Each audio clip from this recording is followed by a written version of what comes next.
Assalamualaikum warahmatullahi wabarakatuh. Alhamdulillah wassalatu wassalamu ala Rasulillah amma ba'd. Tuan-tuan dan puan-puan rahimani wa rahimakumullah, ibu-ibu, ayah-ayah, sahabat-sahabat yang Allah rahmati sekalian. Pada kali ini kita akan membincangkan, kita buat siri ulang kaji, kita menambahkan ilmu kita berkenaan dengan keistimewaan ibadat salat. Salat memang suatu ibadat yang tidak asing bagi kita. Banyak perkara dalam hidup kita Allah kaitkan ia dengan salat. Terutama kita yang berada pada bulan Ramadan, kita digalakkan untuk memperbanyakkan salat sunat. Antaranya ada salat sunat tarawih, ada salat sunat witir. Kita juga digalakkan untuk bangun pada penghujung malam yang terakhir untuk kita memperbanyakkan salat sunat, qabliyah, sebelum dan selepas. Jadi apakah sebenarnya ibadat salat ini? Apakah rahsia hikmah di sebalik ibadat salat? Okey, yang pertama, salat merupakan cara yang paling terbaik untuk kita mengingati Allah Subhanahu wa taala.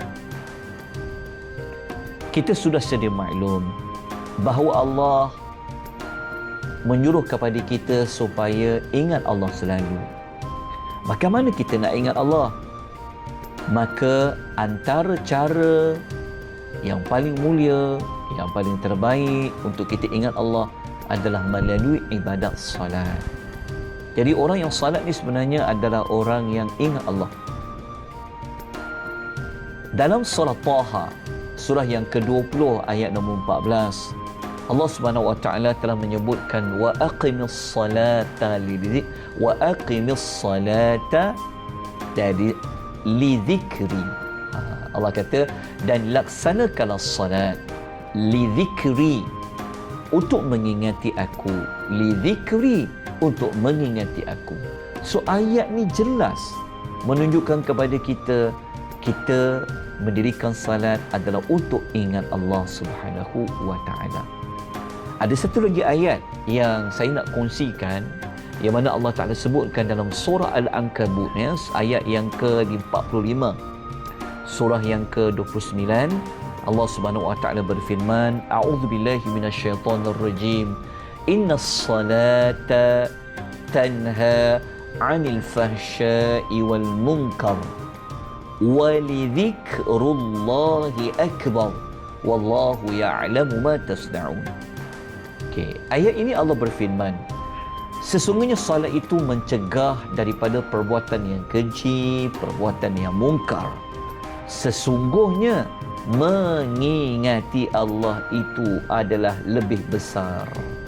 Okey, saya tekankan pada potongan ayat wala dzikrullahi akbar.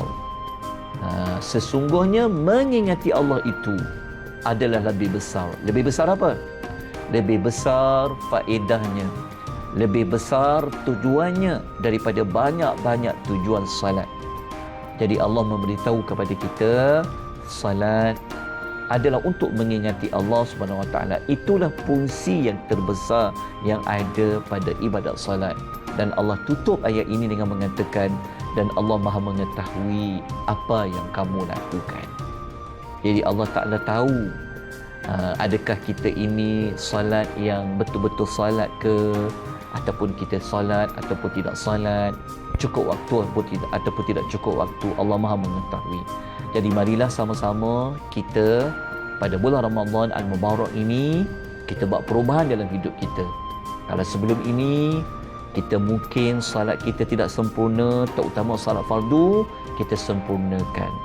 Kita jaga rukun-rukun salat, kita jaga sunat abaat, kita jaga sunat ayat, dan apa sahaja yang boleh menyempurnakan salat, kita betul-betul kita jaga.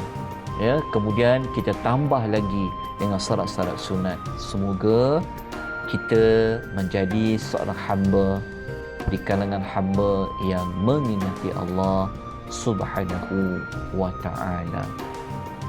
Kalau kita ingat pada Allah, nescaya Allah pun pasti akan ingat kepada kita.